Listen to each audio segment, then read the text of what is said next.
Para hadirin kaum muslimin dan kaum muslimat jamaah Masjid Muhajirin yang dimuliakan oleh Allah, khususnya panitia pelaksana panat iya. Jadi munya kada hakun panat jangan jadi panitia, tapi panitia itu pahalanya paling banyak di sisi Allah Subhanahu wa taala. Amin ya rabbal alamin. Kemudian para adik-adik pilot penerbang yang telah melantunkan syair-syair, mudah-mudahan diberkahi oleh Allah Subhanahu wa taala dari jamaah atau Maulid Al-Hashimiyah. Ta'mir masjid tidak ketinggalan, karena bahari yang paling mulia itu ta'mir masjid. Nabi Zakaria takmir masjid, Nabi Yahya takmir masjid, Nabi Isa takmir masjid. Beruntunglah orang yang menjadi takmir masjid. Kaum masjid juga sangat beruntung benar. Suatu saat Nabi kita bertanya kepada para sahabat, taulah bubuhan nikah maharnya bidadari surga. Kada tahu ya Rasulullah, Allah dan Rasulnya lebih tahu, yaitu membarasihi masjid. Yang paling banyak istrinya di surga kaum masjid. Amin. Alhamdulillah, kita bersyukur kepada Allah Subhanahu wa taala. Malam hari ini kita berkumpul di Masjid Al-Muhajirin. Alangkah indahnya tatkala kita berkumpul di masjid, hati kita tenang sampai tekantuk-kantuk. Silahkan hendak guring, silahkan. Mudah-mudahan mimpi yang indah, amin. Kenapa penting masjid? Karena khairul biqai masajiduha wa syarruha aswaquha. Sebaik-baik tempat di muka bumi adalah masjid-masjidnya, dan sejahat-jahatnya adalah pasar-pasarnya. Celakanya di akhir zaman ini yang ke pasar lebih banyak daripada yang ke masjid. Nabi kita Muhammad sallallahu alaihi wasallam di Isra Mi'rajkan bukan dari pasar, bukan dari mall, bukan dari tempat wisata, tapi Nabi kita di Isra Mi'rajkan minal masjidil haram. Kemana? Ilal masjidil aqsa. Menunjukkan bahwasanya tempat yang termulia di muka bumi ini adalah masjid. Yang kedua, Nabi kita Muhammad sallallahu alaihi wasallam di Isra Mi'rajkan singgah di Madinah, singgah di Madian, singgah di Turisaina, singgah di Baitul Lahmin. Kenapa? Karena di dalamnya ada peninggalan orang bahari yang soleh. Nabi kita lebih mulia daripada Nabi Musa, tapi Nabi kita menghargai peninggalan Nabi Musa. Nabi kita lebih mulia daripada Nabi Isa, tapi Nabi kita mengunjungi tempat kelahiran Nabi Isa. Ini pelajaran yang sangat agung dalam peristiwa Isra dan Mi'raj. Hendaklah kita melestarikan apa yang telah ditinggalkan orang-orang bahari. Jangan larang kami ziarah kubur, Nabi pun ziarah kubur. Jangan kau katakan kami ini musyrik. Loh, Nabi juga ziarah. Nabi mengunjungi tempat-tempat yang mulia, tidak ada kuburannya, yang ada cuma pohon. Tapi pohon itu dulunya tempat bernaungnya Nabi Musa. Didatangi lawan Nabi. Tidak ada apa-apa, yang ada cuma kebun. Tapi kebun itu dulunya pernah terjadi di sana, dilahirkannya Nabi Musa. Didatangi sama Nabi kita Muhammad SAW. Tidak ada apa-apa, tidak ada kuburan, tidak ada bangunan, yang ada cuma gunung. Tapi gunung itu bahari tempat munajatnya Nabi Musa, didatangi sama Nabi kita. Oleh karena itu jangan halangi kami untuk ziarah ke kubur para wali-wali Allah. Jangan halangi kami untuk berziarah mendatangi rumah pedatuan-pedatuan kami yang soleh-soleh, yang alim-alim, yang wali-wali. Jangan halangi kami menyimpani baju bakasidin, tapih bakasidin, karena kami menghargai peninggalan-peninggalan itu. Bujur aja kah? Nah ya sudah, kalau seperti itu demikianlah ceramah saya. Alhamdulillah, Nabi kita Muhammad sallallahu alaihi wasallam adalah uswatun hasanatun, contoh yang paling bagus dan paling sempurna. Dari Nabi kita bertaburan bagaikan bintang gemintang di masyrik dan di maghrib, di ulu dan di ilir, para wali-wali Allah yang mereka itu adalah contoh-contoh meneruskan Nabi kita Muhammad SAW. Kalau kita berkisah tentang para nabi-nabi dan rasul, akan lebih lengkap kalau kita berkisah tentang para wali-wali Allah.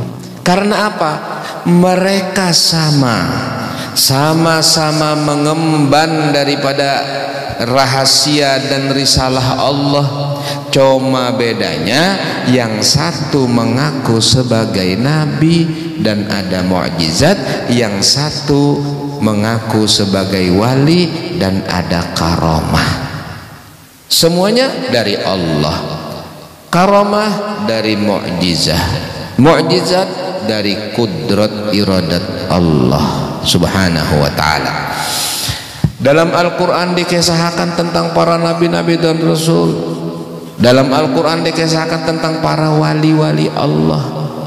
Pada waktu Siti Maryam umur Sidin masih kurang dari 2 tahun, ternyata Nabi Zakaria masuk ke kamar Sidin, yaitu mihrab Masjidil Aqsa, karena sudah dinazarkan untuk jadi kaum masjid.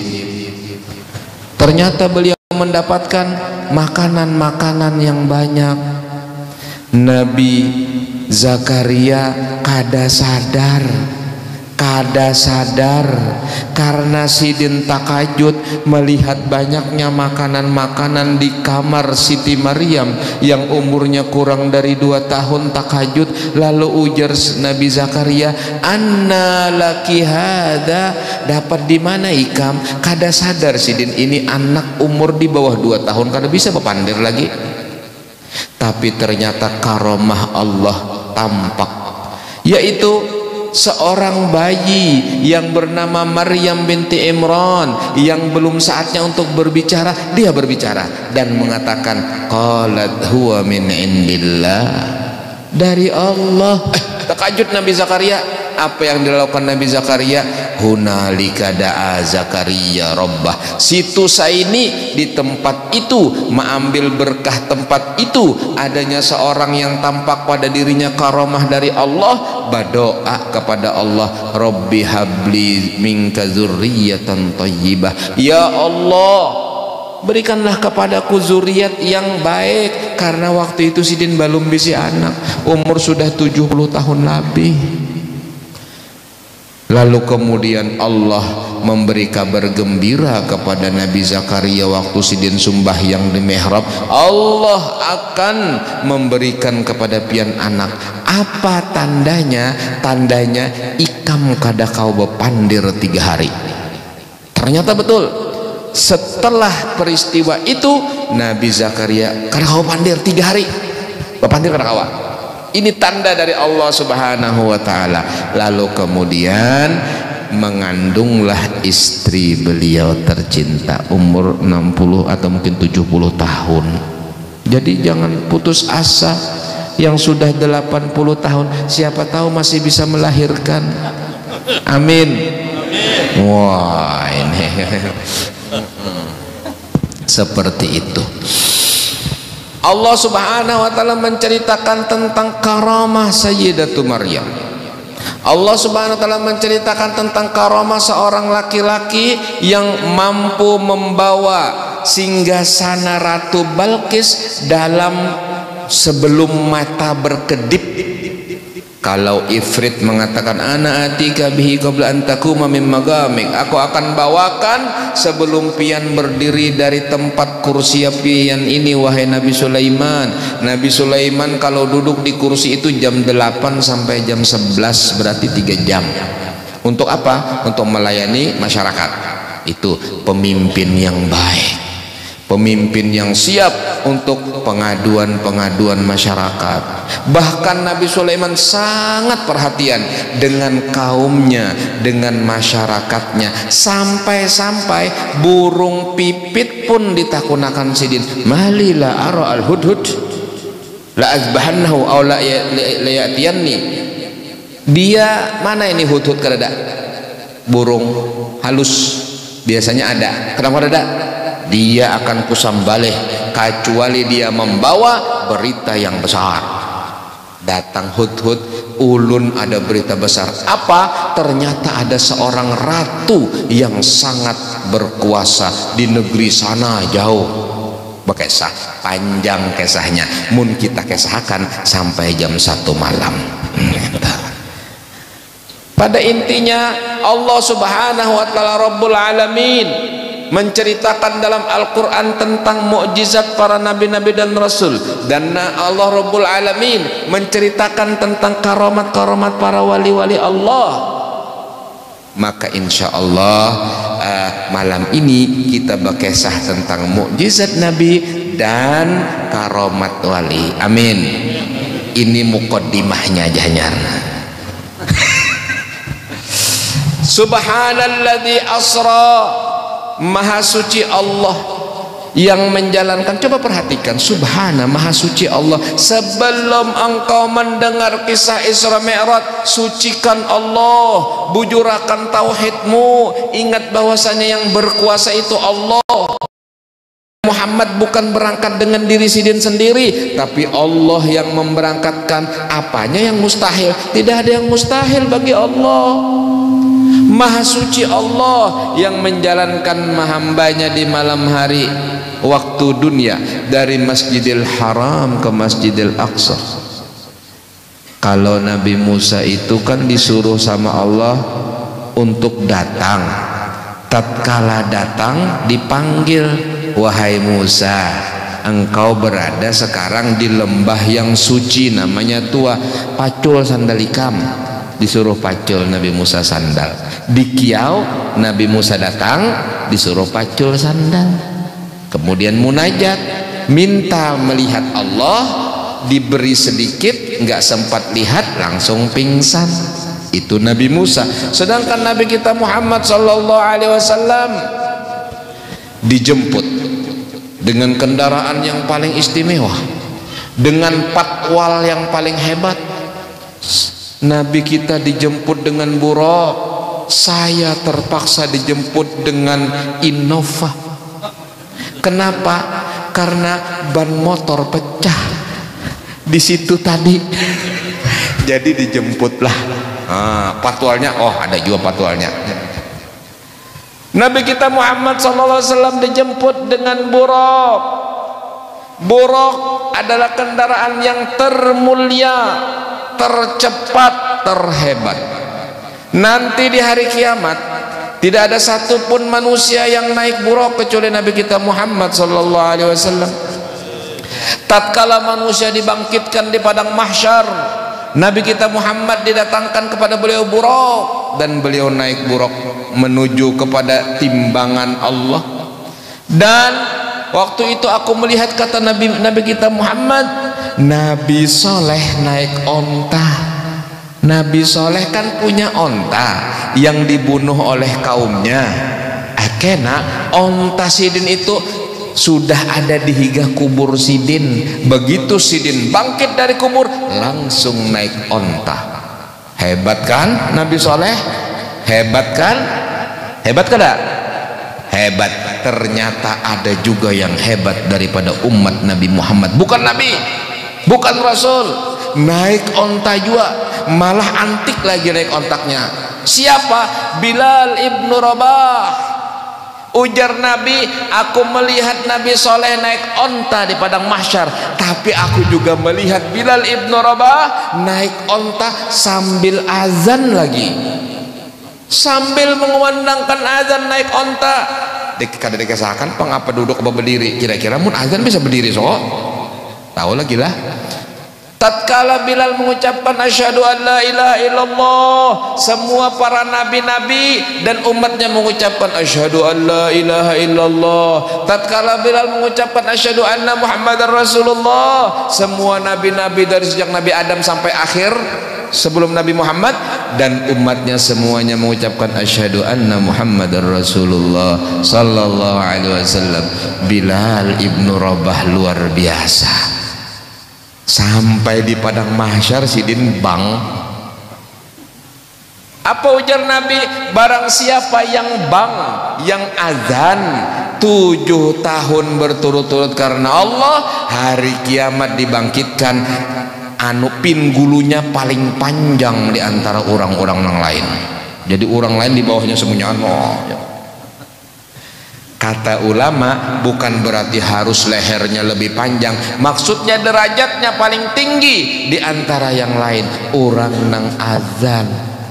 Wa man ahsanu qawlan mimman da'a ilallah wa amila salihan wa qala innani minal muslimin. Siapa orang yang lebih bagus kata-katanya dibanding orang yang mengajak kepada Allah dan beramal soleh dan dia mengatakan aku orang Islam? Kata ulama tafsir, itu adalah orang yang tukang azan, tukang bang. Beruntung yang suka azan ya. Nah itu cuma tolong takmir masjid, perhatikan kemakmuran dan kesejahteraan ekonomi tukang adzan, perhatikan kemakmuran dan kesejahteraan kaum masjid. Masa dari dulu kaum masjid tapihnya buruk terus, kaum masjid kopiah jangangnya rabit-rabit. Nah coba kita dandani kaum masjid, tukarakan gamis nang larang, tukarakan kopiah nang larang, tukarakan. Nah amin. Wah jadi gembira kaum masjid. Insya Allah bulan depan, tahun depan diundang lagi ya kan. Itu iya luar biasa. Masjid yang paling mulia tempat di muka bumi ini, Masjidil Haram. Tidak perlu lagi Allah menyebutkan barokahnya Masjidil Haram. Allah sudah berfirman, inna awala baiti wudi'a lin-nasi lalladzi bibakkata mubarakan wa hudan lil alamin fihi ayatun bayyinatun maqamu Ibrahim wa man dakhalahu kana amina. Cukup jelas. Masjidil Aqsa bagaimana? Masih ditambah alladzi barakna haulahu. Bas, coba itu saja. Menunjukkan apa? Menunjukkan kemuliaan Masjidil Haram lebih tentu. Karena apa? Karena tempat dilahirkannya Nabi kita Muhammad sallallahu alaihi wasallam. Jangan kalian bahimat-himat tulak, ujar Nabi kita, kecuali menuju 3 masjid. Masjidil Haram, masjidku ini, Masjid Nabawi, dan Masjidil Aqsa. Itu nang himati menyakawat tulak ke situ. Masjid yang lain bahimat jua, bahimatnya ke sana. Masjidil Haram ada Ka'bah, ada Hajar Aswad, ada Maqam Ibrahim, ada Hijr Ismail, ada Multazam, ada Zamzam, ada Mas'ah, ada tempat tawaf dan lain sebagainya daripada tanda-tanda kebersamaan Allah. Ada Arafat, ada Mina, ada Muzdalifah dan lain-lainnya. Masjidil Aqsa ulun belum pernah ke sana lagi. Belum sampai lagi ke Masjidil Aqsa. Tahun 94 ulun hendak ke sana, sekalinya paspor ulun kada boleh dibawa, kada wani ulun. Sangurang-urang ulun kujuk-kujuk. Taulah kujuk-kujuk. Sudah sampai di perbatasan, sekalinya ndak boleh kecuali paspor dipegang kamu masuk. Waduh, musiah ulun di sana ditangkap orang, paspor kadada, hilanglah ulun. Akhirnya belum ditakdirkan. Mudah-mudahan nanti ditakdirkan. Amin ya rabbal alamin. Maha suci Allah yang telah menjalankan dengan hambanya kita Muhammad sallallahu alaihi wasallam dari Masjidil Haram ke Masjidil Aqsa, yang kami beri berkah di sekitar Masjidil Aqsa.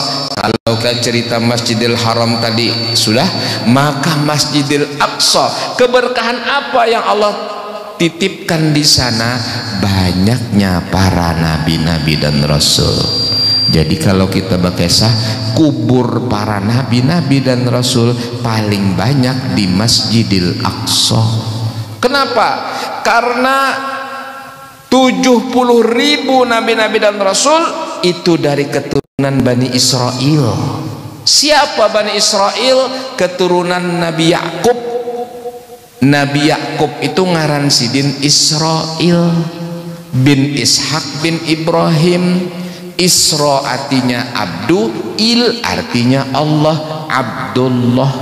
Bisi anak 12 diantaranya Nabi Yusuf, masing-masing punya keturunan, sehingga sukunya Bani Israel 12. Itu yang terjadi kepada Nabi Musa tatkala beliau mencatuk batu, lalu keluar banyu 12 banyu. Nah, masing-masing sebuting, sukunya masing-masing sebuting, jadi 12 banyu.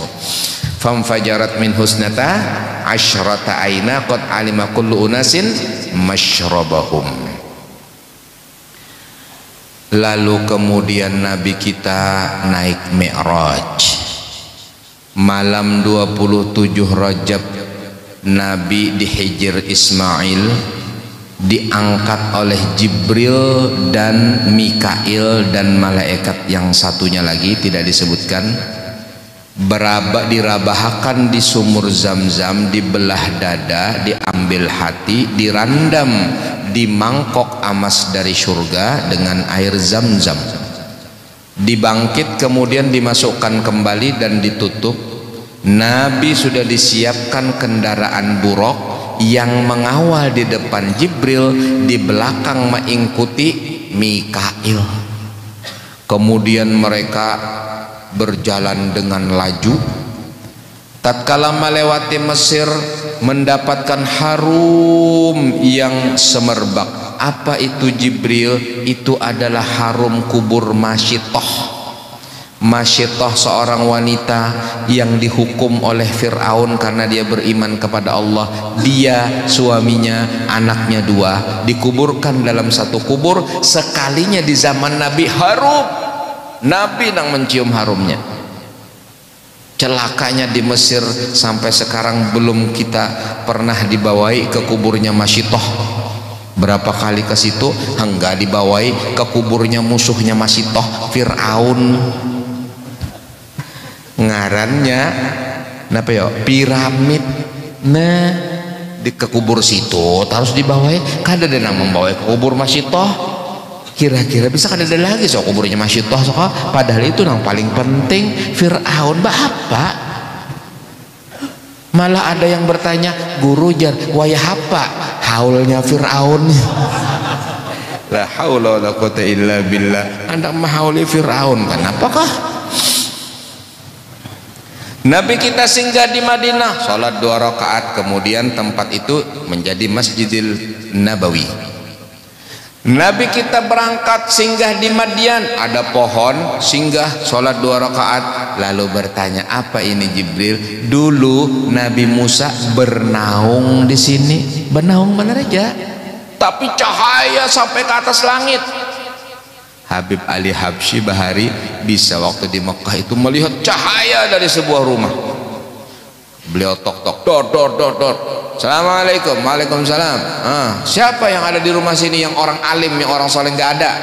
Pian siapa? Saya seorang pedagang, nama saya Fulan. Abah pedagang, Kai pedagang di pasar, semuanya kita pedagang. Nggak ada yang alim, nggak ada yang ustadz, nggak ada yang kiai, apalagi wali nggak ada. Kenapa emangnya? Saya melihat cahaya yang besar. Oh, kalau masalah itu iya. Kenapa? Datuku Bahari Bakesah, rumahku ini pernah dimasuki Imam Junaid Al-Baghdadi, wali besar. Sejak saat itu banyak yang datang bahwasanya rumah ini bercahaya, yang mereka lihat mereka yang wali-wali. Ila yaumil qiyamah, sampai hari kiamat bekasnya orang soleh tetap bercahaya. Nah itu wali-wali Allah, apalagi Nabi. Lalu kemudian Nabi kita terbang pakai buraq singgah di Turi Sina, tempat munajatnya Nabi Musa. Terbang singgah ke Baitul Lahmin, dilahirkannya Nabi Isa. Kemudian terbang singgah ke Baitul Maqdis. Masuk Baitul Maqdis, sholat, yang jadi imam sidin nabi-nabi dan rasul, semuanya di belakang sidin 124.000 arwah mereka, roh bukan jasad.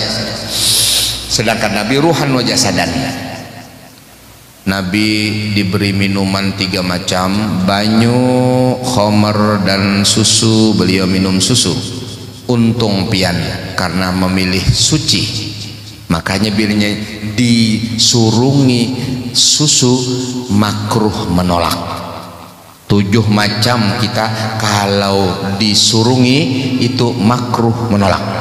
Susu, minyak harum, bunga rampai, bantal. Maksudnya bantal itu gasan guring atau gasan berabah, bukan dibawa bulik bantalnya kada. Misalnya datang ke rumah orang, nah bantal-bantal gasan berabah, terima kasih. Oh itu kalau dibawa bulik, bantalnya mau dibawa bulik bah, carikan orang. Kemudian rezeki, kalau kita lapar makan atau minum, kita haus, diberi orang, terima, makruh ditolak. Kemudian gula batu, permen, makruh ditolak, terima kalau diberi permen. Kalau ada 1 kontainer, terima. Kemudian apalagi minyak harum sudah tadi ya. 7 macam. Sab'un anil Mustafa yusannu qabuluha idza ma uthifal mar'u bi khallan labanun wa hulwun duhnun. Nah duhnun minyak rambut, duhnun wisadatu rizkun limuhtajin tibun wa raihanu. 7 macam itu sunnah untuk diterima. Kemudian Nabi kita Muhammad sallallahu alaihi wasallam memilih susu, minum susu. Jakanya minum khamar umat pian teler barataan. Sedangkan sidin minum susu aja banyak nang teler ya Allah lah. Banyak nang kena jinet. Lain jin lain jinet. Kemudian jakanya pian milih banyu, umat pian tinggalaman. Sedangkan sidin kada milih aja banyak nang tinggalam ya Allah. Tinggalam itu, banjir itu, longsor itu, gempa itu, gunung meletus itu bukan karena kesalahan alam atau cara memberlakukan alam, tapi karena dosa-dosa. Zaharal fasadu fil barri wal bahri bima kasabat aydin nas. Tampak kerusakan di lautan dan di daratan karena ulah tangan manusia. Maksudnya apa? Maksiat. Kemaksiatan itu yang menyebabkan akhirnya muncul musibah. Kalau maksiat tidak ada, makmur, baldatun thayyibatun wa rabbun ghafur. Apa kata Allah dalam Al-Quran? Laqad kana lisabain fi maskanihim ayah jannatani an yaminin wa shimalin kulu min rizki rabbikum washkurulah baldatun thayyibatun wa rabbun ghafur fa'aradu fa'arsalna alaihim sailal arimi wa baddalnahum bi jannatayhim jannataini zawatai uqlin khamtin wa asilin wa syai'in min sidrin qalil. Dulu negeri Sabah itu negeri yang sangat indah. Jalan-jalan mereka sebelah kanan sebelah kiri kebun-kebun yang subur. Tumbuh-tumbuhan mereka tidak pernah busuk walaupun gugur seminggu 2 minggu kada buruk. Dari bersihnya, tidak ada pampijit, tidak ada ampangau, apalagi tidak ada kutu busuk. Kenapa? Bersih, higienis. Wah, alhamdulillah nyawa higienis. Ya kalau kada perlu sanitizer higienis mereka, kada perlu masker untuk higienis mereka, bersih, hawanya bersih, kuman tidak ada. Kalau buah jatuh seminggu 2 minggu kada buruk. Dari hebatnya, kenapa? Taat kepada Allah. Dan Allah beri gelar kampung itu baldatun thayyibatun wa rabbun ghafur. Fa'aradu. Lalu kemudian mereka berpaling dari jalan Allah. Salatnya mulai ketinggalan, mulai balang kambingan.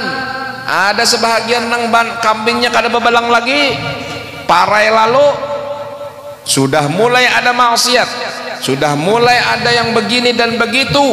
Maka Allah kirimkan di bendungan mereka binatang-binatang kecil yang menggerogoti batu-batu yang menjadi bendungan itu, lalu pecahlah bendungan itu, lalu kemudian terjadilah banjir besar, habis semua kebun-kebun itu. Setelah selesai banjir, kebun itu kembali tumbuh, tapi tumbuh-tumbuhannya apa? Tumbuh-tumbuhannya adalah pohon-pohon yang berduri atau pohon-pohon yang buah-buah yang rasanya pahit, yang kada nyaman dimakan, gara-gara mereka berpaling dari jalan Allah. Tatkala mereka beriman dan bertakwa, dibuka sama Allah keberkahan dari atas langit dan dari bumi. Tatkala mereka bermaksiat, maka Allah tutup dan diazab oleh Allah Subhanahu wa taala. Nah, itu pelajaran. Yang menyebabkan bala turun itu dosa, yang menyebabkan musibah datang itu adalah dosa, dan lain-lain daripada kesalahan-kesalahan kita juga. Kita nang salah, Allah Maha Adil. Nabi kita Muhammad sallallahu alaihi wasallam naik Mi'raj. Di langit pertama bertemu dengan Nabi Adam, langit kedua bertemu dengan Nabi Yahya dan Nabi Isa, langit ketiga bertemu dengan Nabi Yusuf, langit keempat bertemu dengan Nabi Idris. Nabi Yusuf itu orang yang paling tampan, nomor 3. Nomor 1 Nabi Muhammad SAW. Nomor 2 Nabi Adam alaihissalam. Nomor 3 Nabi Yusuf alaihissalam. Nabi kita Muhammad paling tampan, tapi ditutup dengan cahaya Allah sehingga tidak bikin fitnah, tidak bikin masalah. Nabi Adam paling tampan, nomor 2. Waktu itu nggak ada perempuan cuma 1, Siti Hawa. Yang terjadi fitnah kepada Nabi Yusuf, padahal nomor 3 ketampanan beliau tidak ditutupi dengan cahaya Allah, jadi original tampannya. Lalu akhirnya para wanita-wanita wa qatta'na aydiyahunna qala ma hadza qulna ma hadza basyara in hadza illa malakun karim. Jadi kalau hendak bungas, nah bacakan tiup fuh fuh fuh. Nah kayak itu caranya. Bahari guru sekumpul melajari kayak itu. Kayak ini nang ngajar sidin ya Allah.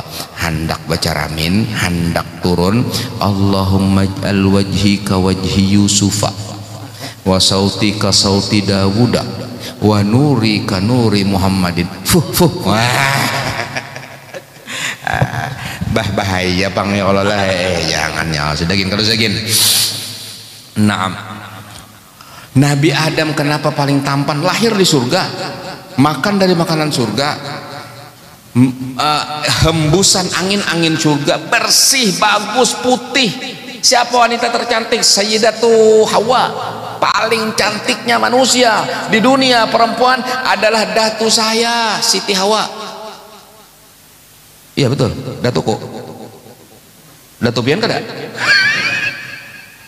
Sayyidatu Hawa, wanita tercantik. Kenapa? Di surga, makan makanan surga, buah-buahan surga, minum air surga, mandi banyu surga. Nyata bungas, paling bungas. Nomor 2 siapa? Siti Saroh, istrinya Nabi Ibrahim. Wah, itu paling mirip dengan Sayyidatu Hawa, putih, bersih, bagus. Sayyidatu Sarah, istrinya Nabi Ibrahim. Fir'aun begitu melihat langsung jatuh cinta. Siapa ini? Ini saudaraku, ujar Nabi Ibrahim. Mun bepadah biniku dibunuh. Maka dia bilang ukhti, di hatinya ukhti fillah. Nah gitu, saudaraku karena Allah. Ditangkap Siti Sarah, rencananya akan dijadikan istrinya Fir'aun. Setiap Fir'aun hendak berparak kurang lebih 5 meter lumpuh. Sarikan mana Fir'aun ini gini, karena berparak pulang lumpuh pulang. Akhirnya dia mengatakan, rupanya ini perempuan tukang sihir, kembalikan dia kepada saudaranya. Kemudian diberi hadiah Siti Hajar. Siti Hajar pembantu bahari di rumah di istana Fir'aun, kemudian diberikan kepada Nabi Ibrahim. Kemudian pulanglah Nabi Ibrahim ke Palestina. Setelah itu lawas bana kada bisi anak, ujar Siti Sarah, kawini aja gin Hajar ini, barangkali pian dapat anak dari situ. Maka menikahlah Nabi Ibrahim dengan Siti Hajar. Ternyata punya anak, yaitu Nabi Ismail.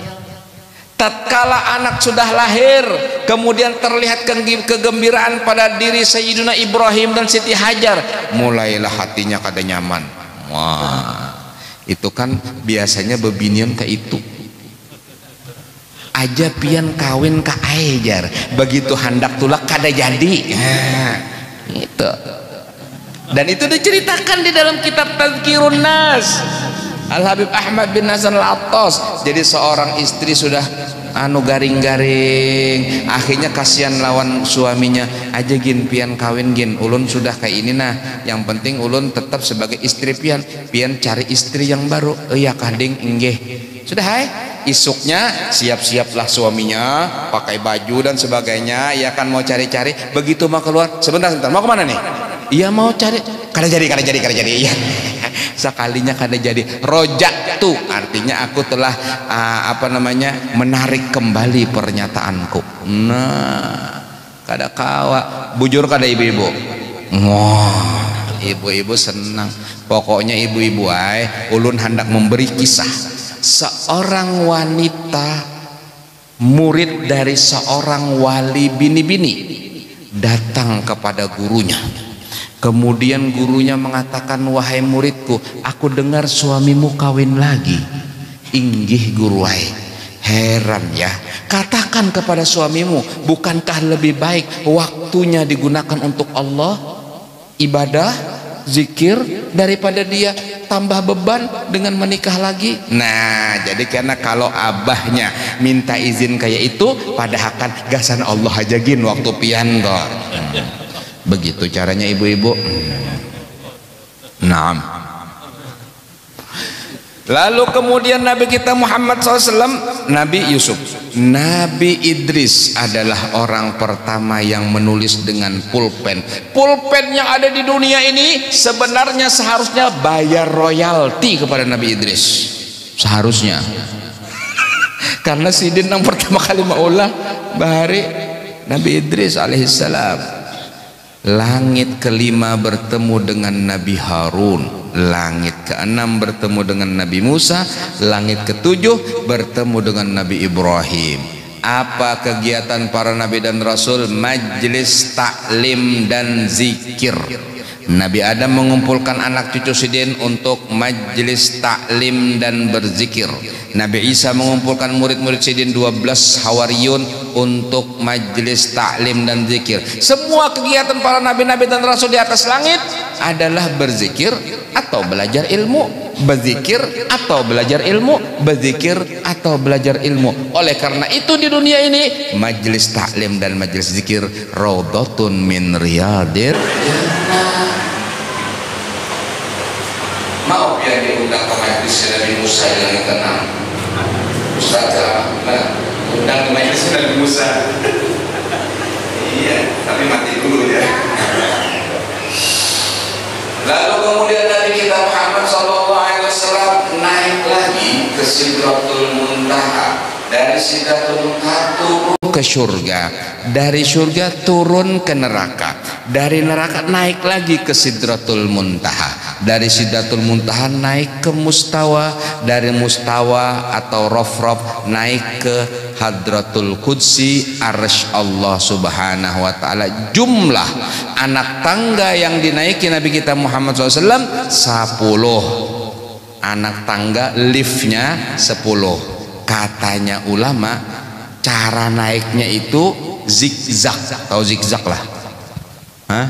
Tahu zigzag lah. Nah, jadi dari Masjid Aqsa tuh naik ke atas, lurus, kemudian vertikal, kemudian horizontal, naik lagi ke atas, lagi kedua. Rupanya tangganya itu kada sejajar, jadi belok-belok gitu. Makanya kada tahu ngalih pian sasat. Jadi harus tahu. Harus tahu. Sehingga Baitul Ma'mur, masjid yang ada di langit ketujuh, jika dijatuhkan benda langsung gugurnya ke Ka'bah. Jakanya lurus, gugurnya ke Masjidil Aqsa, tapi ternyata tidak, ke Ka'bah. Karena di atas itu langit pertama, kemudian jalan, hanya ada tangga. Langit kedua jalan, hanya ada tangga. Langit ketiga, dan begitu seterusnya. Jar kitab. Ya Allah, mbak ada bisa ke sana lagi? Jangannya bisa ke sana kau pakai sah langsung atau selfie kan di situ kau. Nabi kita Muhammad SAW difardukan dengan sholat 50 waktu yang kemudian minta keringanan menjadi 5 waktu. Ternyata sholat adalah tiang agama. Kenapa? Dalam sholat ada 2 kalimat syahadat, dalam sholat ada puasa, nggak boleh kan makan minum waktu sholat. Dalam sholat ada zakat, karena waktu yang seharusnya kesan pedagang dipakai untuk sembahyang. Kemudian dalam sholat ada haji, karena menghadap ke Ka'bah al-Musyarrafah. Pantas sholat itu menjadi imaduddin, tiang agama.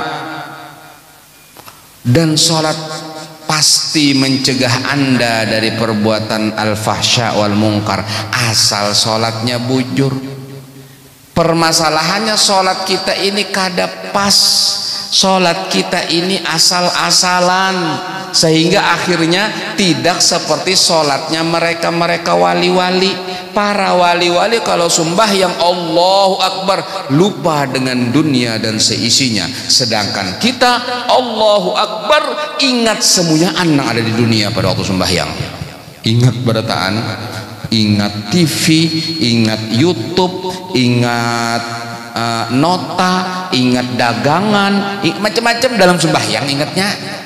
Nang tadinya kalupanan, mandak kunci abot bemamai, sekali sembahyang Allah Akbar keingatan langsung, oh kuncinya di dalam laci, sekalinya jar. Lalu sibuklah sholatnya mengatakan kunci. Kenapa? Setan tidak ingin kita khusyuk. Coba kita baca sebuah ayat, wasta'inu bis sabri was salah wa innaha laqabiratun illa 'alal khashi'in alladzina yadhunnuna annahum mulaqu rabbihim wa annahum ilaihi raji'un.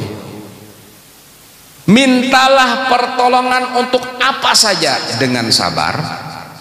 Dan Nabi juga menyebutkan dalam hadis, ujar Nabi, kalau minta sama Allah, mintalah dan bantu dengan sabar.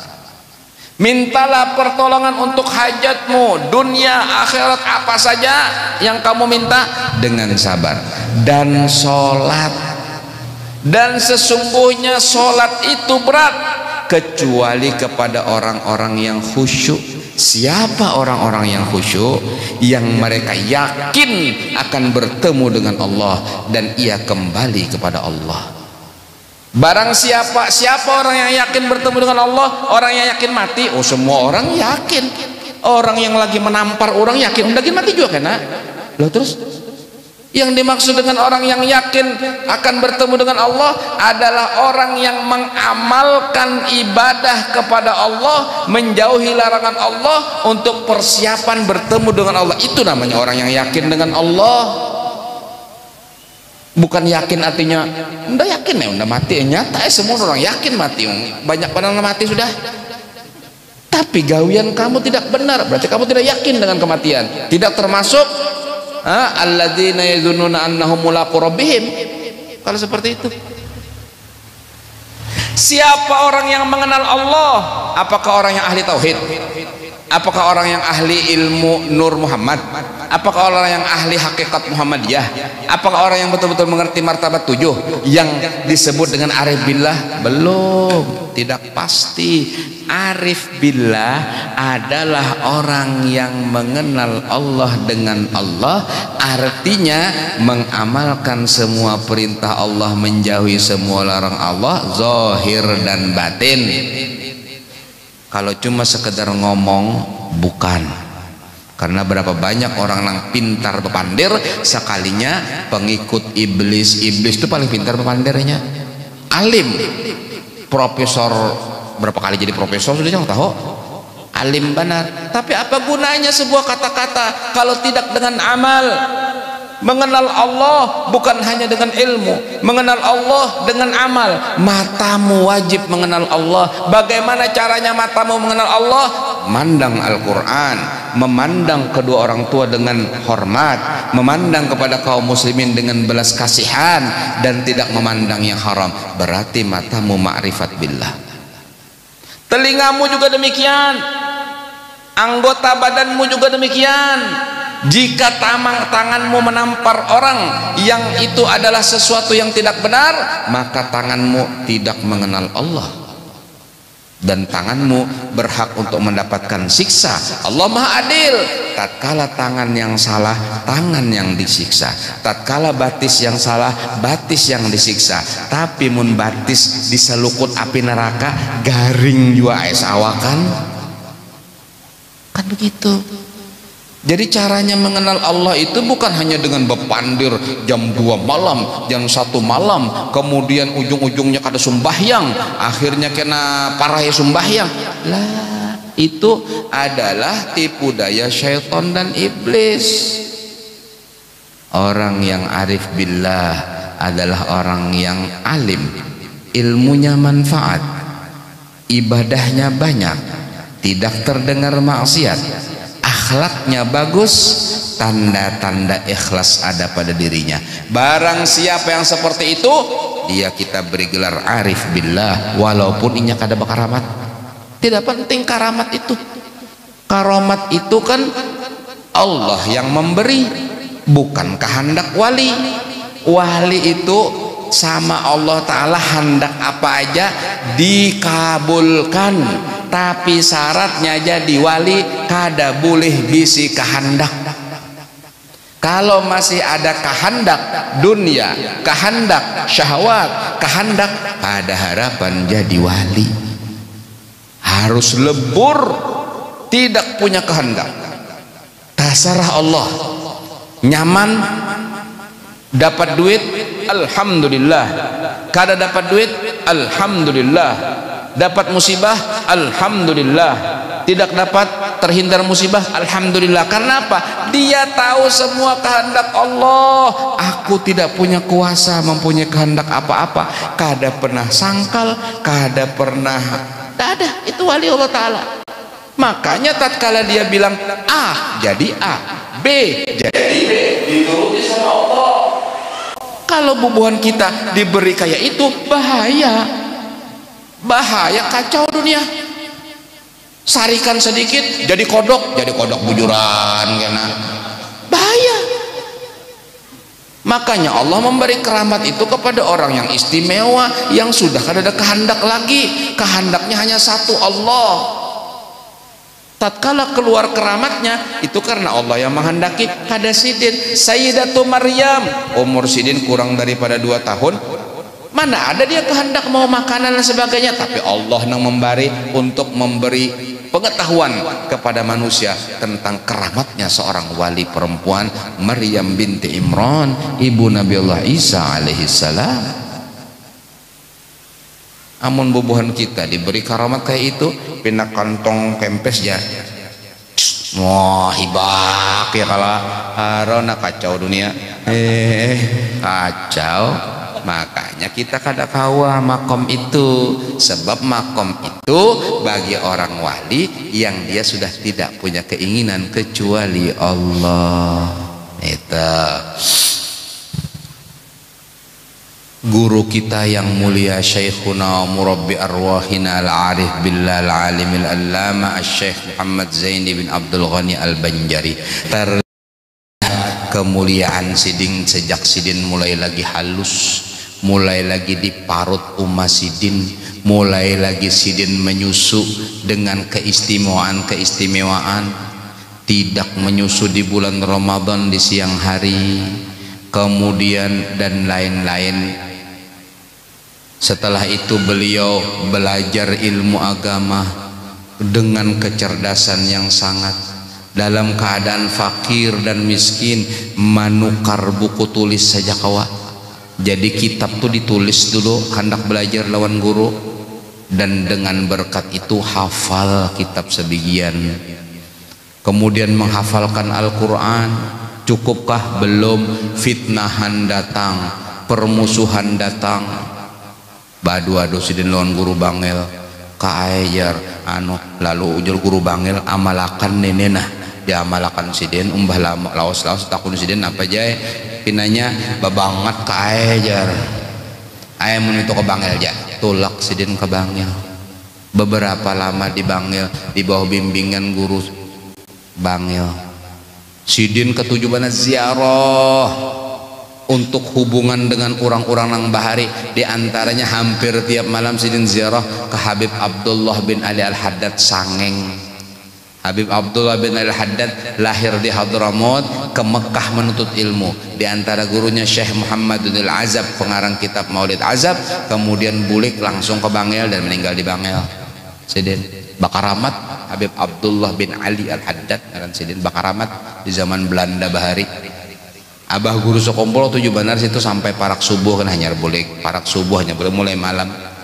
Kenapa jadi kayak itu? Bakisah lawan ulun Habib Abdullah As-Saggab ujasidin bahari guru sekompol tuh bilanya hendak ke Sangeng singgah dulu ke rumahku sini. Ngopi dulu setumat ya kalau balon Habib pepanderan karena kira-kira jam-jam 9 jam 10 hanya sidin ke Sangeng ziarah sampai parak subuh hanya boleh. Nah gawian sidin akhirat nang dicari sidin apa barzah ada urusan dunia, makanya Bakaramat sidin mun kita nenek tujuannya kan minta nomor buntut atau macam-macam ya kan. Lalu lucut kada mau lalu sidin tulak pulang disuruh pulang sidin ke wadah Kiai Palak Bogor 40 tariqat sidin mengambil di sana. Umbah itu tulak pulang sidin ke Makkah mengambil pulang ijazah sanad ilmu macam-macam Sayyid Amin Kubdi, Syekh Habib Abdul Qadir Al-Bar, Al Habib Hasan Fada'ak, wali-wali barataan guru sidin. Habib Abu Bakar Atos Al-Habsyi wali besar di Makkah guru sidin. Mapa kada harat kada hebat sidin boleh ke kampung lalu sidin baca maulid suara bagus orang yang bunga segala maka akhirnya masyhur lah sidin, dan karomat-karomatnya pun banyak yang disaksikan oleh orang-orang di sekitar sidin. Yang jelas seorang abah guru sekumpul adalah seseorang yang berakhlak mulia, haluskah, ganalkah, tuhakah, anumkah, dihormati sidin, ditagur sidin, ramah, jauh-jauh sidin jauh-jauh neng duduk situ ya Allah kenanakan muda dia hormat sama orang. Nah itu jadi hormatilah orang lain hormat sama kamu. Kalau kamu tidak hormat sama orang lain pun tidak hormat. Datanglah ke rumah orang beelang, orang datang beelang wadah engkau. Jangan pulau-pulau kada nang beelang lalu nunda nyawa pengkada beelang juga. Kama tadi nutudan, sebagaimana kalian berbuat akan dibuat seperti itu juga. Ala inna auliya Allah la khaufun alaihim wa lahum yahzanun. Ketahuilah bahwasanya wali-wali Allah tidak pernah takut dan tidak pernah sedih. Ujar abah guru bahari orang nang sangkal itu aja nih jasiden berarti kada mantap lagi raditu billahi robbanya bil islami dina bi muhammadin nabi kada mantap berarti kada beres lagi nya to memusyahadahkan raditu billahi robba. Kalau orang nang bujur-bujur sampak yakin musyahadah muraqabah raditu billahi robba bil islami dina bi muhammadin nabi kada ada sangkal napa nang terjadi tarima sabar kembalikan kepada Allah. Allah Ta'ala juga naman takdirakan semuanya kada ada nang bermadarat kada ada nang bermanfaat kecuali dengan izin Allah Rabbul Alamin. Mudah-mudahan Allah Subhanahu wa Ta'ala memberkahi majlis kita, memberkahi masjid kita, memberkahi kampung kita, menjadikan anak-anak kita solihin solihat, kampung kita baldatun thayyibatun wa rabbun ghafur, keluarga kita menjadi ibu-ibu yang salihat, bapak-bapak menjadi bapak-bapak yang salihin, dan selalu ditolak bala musibah dari kampung kita, diturunkan berkah dari atas langit, dikeluarkan dari bumi oleh Allah untuk rizki zahir dan batin kita. Mudah-mudahan Allah mengampuni dosa-dosa kita, menutup segala keaiban kita, dan jika kita tutup usia dalam husnul khatimah. Ya Allah biha, ya Allah biha, ya Allah bi husnul khatimah, ya Allah biha, ya Allah bi taubah wal qabul. Amin ya rabbal alamin. Terima kasih banyak atas segala perhatian dan kesempatan. Mohon maaf atas segala kekeliruan. Hadanallahu wa iyyakum ila aqwamit thoriq. Assalamualaikum warahmatullahi wabarakatuh.